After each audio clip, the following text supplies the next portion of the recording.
ہوتا میرے عزیز یہ ہے کہ ہم اپنے بزرگوں کی یاد تو مناتے ہیں پر ان سے سیکھتے نہیں۔ یہ جو نبی پاک صلی اللہ تعالیٰ علیہ وسلم کے صحابہ کی مقدس جماعت ہے نا، یہ وہ خوبصورت لوگ ہیں جو ہمیں اٹھنا بیٹھنا چلنا پھرنا بھی سکھائیں گے، جینا بھی سکھائیں گے، اور مرنا کس طرح یہ بھی سکھائیں گے۔ ان لوگوں نے اپنی زندگی میں ان ساری چیزوں کو نافذ کر لیا تھا جن کے بارے میں ہم روز ارادہ نہیں کرتے کہ ہمیں نافذ کرنی چاہیے، ہمیں ایسا بن جانا چاہیے، ہمیں پروگرام روز بناتے ہیں۔ ہم جو پلان روز کرتے ہیں، جو ارادے روز کرتے ہیں، جو دین ہم سے روز مطالبہ کرتا ہے، وہ چیزیں ان لوگوں نے اپنے اوپر طاری کر لی تھیں۔ ایک آدمی سمجھتا ہے کہ فلانی چیز میرے لیے ٹھیک ہے، وہ میں کھاؤں گا میری طبیعت ٹھیک ہو جائے گی، اور فلاں چیز مجھے نہیں کھانی چاہیے، چھوڑ دوں گا پرہیز کروں گا تو میری صحت ٹھیک ہوگی، کہتا ہے روز، لیکن نہ دوائی صحیح طرح استعمال کرتا ہے اور نہ پرہیز ہی ٹھیک کرتا ہے، کرتا بھی ہے تو چند دن کرتا ہے۔ تو ایسا مریض اگر وقتی طور پہ ٹھیک ہو بھی جائے تو مستقل ٹھیک نہیں ہوتا، حالانکہ پتہ ہے اسے کہ یہ دوائی میرے لیے ٹھیک ہے اور یہ کھانا میرے لیے ٹھیک نہیں، لیکن وہ تھوڑی دیر کا جو زبان کا ذائقہ ہے اسے چھوڑنے کو تیار نہیں ہوتا تو بیمار ہو جاتا ہے۔ صحابہ کرام علیہم رضوان کو، اہل بیت اطہار کو، اولیاء اللہ کو یہ کمال حاصل ہوتا ہے کہ انہوں نے ناجائز چیزیں چھوڑیں، جائز اور سنت کو اور مستحب چیزوں پر انہوں نے عمل کیا، تو ان کی جو روح تھی وہ ہمیشہ کے لیے صحت مند ہو گئی، پکے تندرست ہو گئے وہ لوگ، پکے۔ پھر دوبارہ بیماری نے، روحانی امراض نے ان کا پیچھا ہی نہیں کیا۔ امیر المومنین حضرت ابوبکر صدیق رضی اللہ تعالیٰ عنہ کی زندگی کو آپ کبھی دیکھیں تو سب سے پہلی بات یہ ہے کہ انہوں نے نا حالات کا تقاضا دیکھ کر فیصلے نہیں کیے۔ ہم فیصلہ کرتے ہیں حالات کا تقاضا دیکھ کے۔ کچھ لوگ کہتے ہیں سچ بولیں گے پر ذرا سچ کا ریٹ صحیح ہو لے، ذرا ساری دنیا یہ کہنا شروع کر دینا کہ یہ بات ٹھیک ہے، یہ بات ٹھیک ہے، تو پھر چلو ہم بھی کہہ دیں گے۔ لیکن اگر سب لوگ غلط رستے پہ ہیں یا کسی نظریے کو غلط کو سپورٹ کر رہے ہیں تو اس وقت نہیں ہم سچ بولتے۔ حضرت ابوبکر صدیق رضی اللہ تعالیٰ عنہ نے اس وقت کلمہ پڑھا کہ جس وقت کوئی اور آزاد مردوں میں سے کلمہ نہیں پڑھتا تھا، اور عام آدمی نہیں، کسی ملنگ کو، کسی سادے بندے کو قائل کر لینا بات اور ہوتی ہے، ایک مالدار پڑھا لکھا اور سردار قبیلے کے بڑے۔ لیکن جب میرے نبی پاک علیہ الصلوۃ والسلام نے ان کو دین بتایا نا تو حضور فرماتے ہیں پھر انہوں نے دلیلیں نہیں مانگی، دل سے گواہی نکلی نا کہ یہ بات سچی ہے، تو حالات کیا ہیں یہ نہیں دیکھا، فوراً کلمہ پڑھا اور مسلمان ہو گئے۔ اللہ نے فرمایا والذی جاء بالصدق وصدق بہ، ایک وہ ہیں جو سچ لے کے تشریف لائے، اور ایک وہ ہیں جنہوں نے اس سچ کی تصدیق کی، نے کہا کہ آپ واقعی سچ لے کے آئے ہیں، اولئک ھم المتقون، دونوں ہی پرہیزگار ہیں۔ اگرچہ یہ آیہ مقدسہ تو واقعہ معراج پہ نازل ہوئی، لیکن یہ کہ نبی کریم علیہ السلام کے ہر سچ کی تصدیق حضرت ابوبکر صدیق نے فرمائی، ہر سچ کی، حالات کا تقاضا دیکھ کے نہیں۔ اور میں ایک اور بات بھی آپ سے عرض کروں، ہمارے یہاں کچھ لوگ یہ کہتے ہیں جی میں نیک تو ہونا چاہتا ہوں پر زمانہ نہیں ٹھیک، تو حضرت ابوبکر صدیق کے زمانہ ٹھیک تھا؟ اس دور میں سارے لوگ نیک ہو گئے تھے جب انہوں نے کلمہ پڑھا تھا، سارا مکہ سیاںہ ہو گیا تھا۔ سیاںہ قوم کو نہیں کرنا، آپ نے خود ہونا ہے، لیکن وہ جب سمجھدار ہوئے، جب انہوں نے کلمہ پڑھا، جب ان کا ذہن بنا، تو یہ خبر تو جنگل کی آگ کی طرح پھیل گئی، ابوبکر کلمہ پڑھ گئے، صدیق اکبر نے کلمہ پڑھا ہے۔ میں ذمہ داری سے روایت عرض کر رہا ہوں کہ یہ چونکہ بڑے بہترین تاجر تھے تو تاجروں کے دوست بھی تاجر ہوتے ہیں۔ ان کے جو دوست تھے وہ کون تھے؟ حضرت عبد الرحمن ابن عوف، عشرہ مبشرہ صحابی ہیں جن کے پیچھے نبی پاک نے نماز بھی ادا کی ہے۔ حضرت زبیر بن عوام حضور کی پھپھی کے بیٹے ہیں، عشرہ مبشرہ ہیں۔ حضرت سعید بن زید عشرہ مبشرہ ہیں۔ حضرت عثمان غنی، حضرت طلحہ بن عبید اللہ، یہ سارے اکٹھے ہو کے نا تو پتہ کرنے آئے کہ چل کے پتہ کریں ابوبکر نے واقعی کلمہ پڑھ لی ہے۔ کیونکہ ایک بڑا آدمی جب کوئی بات کرتا ہے تو انقلاب آ جاتا ہے، یہ سارے کٹھے ہو کے تصدیق کرنے آئے واقعی کلمہ پڑھا ہے، اور ایسی تصدیق کرنے آئے جناب صدیق اکبر نے پھر ایسی تصدیق کی کہ یہ بھی سارے کے سارے کلمہ پڑھ گئے، یہ سارے کلمہ پڑھ گئے۔ حضرت صدیق اکبر رضی اللہ تعالیٰ عنہ نے نا جب کلمہ پڑھ لیا نا، اسلام کہتا ہے کہ کلمہ پڑھنے سے پہلے نا آپ سوچیں، اللہ تعالیٰ قرآن مجید میں نشانیاں بیان کرتا ہے رب کے رب ہونے کی، قیامت کے قائم ہونے کی، زمین و آسمان کے بنائے جانے کی، سب نشانیاں آپ پرکھیں، سوچیں، تفکر کا حکم ہے قرآن و سنت میں۔ لیکن جب آپ نے کلمہ پڑھ لیا، جب مسلمان ہو گئے، تو اب آپ نے سوچنا نہیں، اب تو عمل کرنا ہے۔ اب عقل کے گھوڑے نہیں دوڑانے، اب جو حکم آئے گا اس حکم پر عمل کرنا ہے۔ ہم نہ ساری زندگی سوچنے کا ٹائم تھا کلمہ پڑھنے سے پہلے، اب تو پڑھ لیا ہے، اب تو عمل کرنا ہے۔ حضرت صدیق اکبر نے نا کلمہ پڑھنے کے بعد پھر رب رسول کے مقابلے میں عقل کو نہیں آنے دیا۔ آپ نے ناراض نہیں ہونا، ہمارے نا سارے زمانے کو پتہ ہے نا سود حرام ہے، اور سب کو پتہ ہے نا جھوٹ بولنا حرام ہے۔ کتنی دلیری سے لوگ کہتے ہیں جھوٹ کے بغیر کام نہیں چلتا۔ جرت نہیں بہت بڑی، جرت نہیں، وہ جی سود کے ساتھ ہی ساری دنیا جڑی ہوئی ہے جی۔ عالمی سطح کے حالات، بھئی آپ نے عالمی سطح کے حالات دیکھنے ہیں کہ رب رسول کا حکم دیکھنا ہے۔ آپ وہ بات کس طرح کر لیتے ہیں جس کو شریعت اسلامیہ نے واضح طور پر حرام قرار دے دیا، واضح۔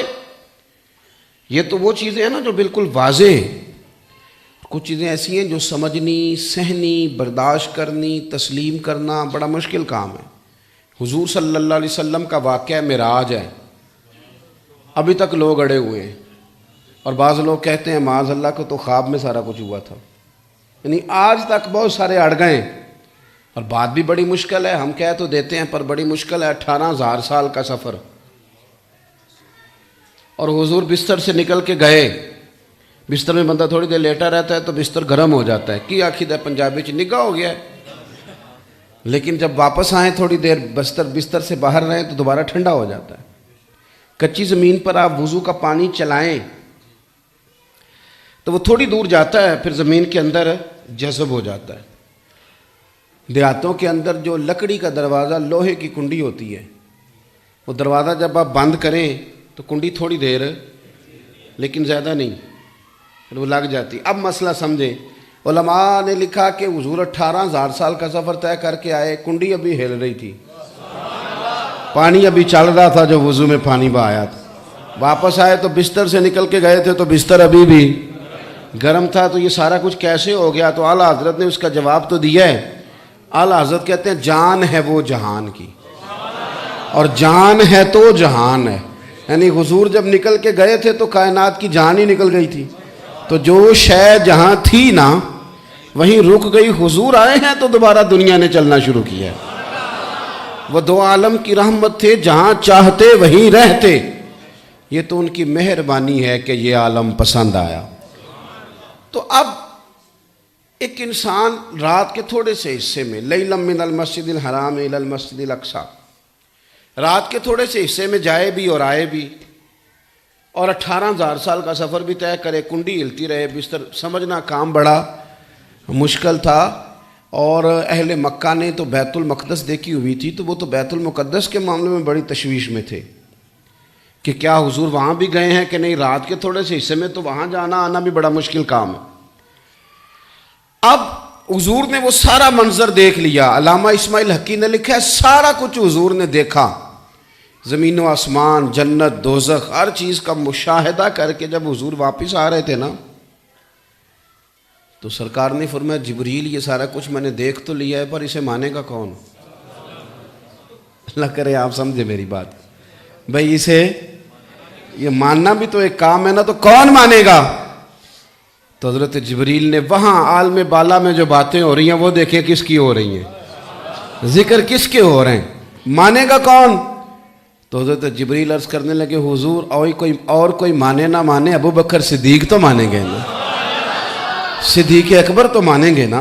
صدیق، حضور واپس آئے، بڑا مشکل تھا. آپ تو خوش عقیدہ ہیں, مسلمان ہیں, اللہ تعالیٰ نے عقیدہ بھی ستھرا دیا ہے.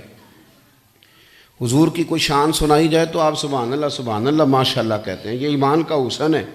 لیکن ابھی تک لوگ نہیں اڑے ہوئے جو کہتے ہیں ہو کیسے سکتا ہے. میں کہتے ہیں ان کو تیرے نال ہوئے تھے تینوں پتہ لگے. یہ تو تجھے پتہ ہی نہیں ہے نا جی, یہ تو اس کو پتہ ہوتا ہے نا جو کسی تجربے سے گزرا ہو. وہ حضور کچھ دیتے ہیں کہ نہیں دیتے. تو میں کہ سانو ملنا سانو پرچ جنہوں نے ملے آئی. کون دیتا ہے دینے کو منہ چاہیے, دینے والا ہے سچا. ہمارا نبی جن کو ملا ہوئے ان سے پوچھ لو. اللہ اکبر. آپ میری بات پر غور فرمائیں گے. حضرت ابوبکر صدیق رضی اللہ تعالی, حضور واپس آئے, لوگوں کے سامنے بات بیان کی. تو وہ تو مکے کا زمانہ تھا, کافر مشرک بہت زیادہ تھے, ان کی سمجھ میں کہاں یہ بات آنے والی تھی. سرور کائنات صلی اللہ علیہ وسلم نے جب یہ بیان کیا تو وہ تو چیم گونیاں کرنے لگے, معاذ اللہ استغفر اللہ. بعد میں مذاق بھی اڑایا, یہ کیسے ہو سکتا ہے رات کے تھوڑے سے حصے میں بندہ جائے بھی آئے بھی. ایک بندہ نا دوڑا دوڑا حضرت صدیق اکبر کے پاس گیا. یہ نوجوانوں نے میری بات کو سمجھنی ہے. لوگ کہتے ہیں جی وسوسے بڑے آتے ہیں جی, خیال بڑے آتے ہیں. میں نے کہا بھائی جب چاروں جانب دیکھنا ہے, عقل دوڑانی بڑی ہے مذہب کے مسئلے میں, تو پھر وسوسے تو آنے ہیں. اگر انداز یہ والا ہو کہ مان لیا تو مان لیا, تسلیم کر لیا تو غلام ہو گئے تو پھر ہو گئے.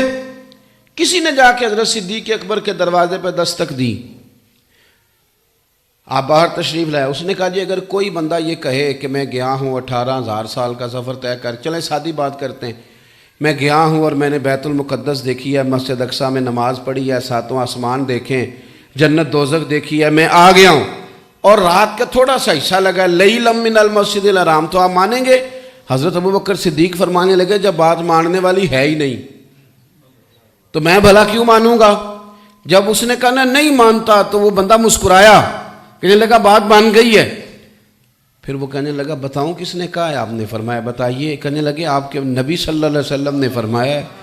اور ابوبکر صدیق نے یہ نہیں کہا جاؤں گا تو پوچھوں گا, پتہ نہیں بات کیا ہوگی, مسئلہ کیا ہوگا, کرتے ہیں نا لوگ ہیلو اجت, پتہ کروں گا. کہا حضور نے کہا ہے. کہاں؟ جناب صدیق اکبر فرمانے لگے پھر میرے نبی نے جو بھی فرمایا حق اور سچ ہی فرمایا ہے.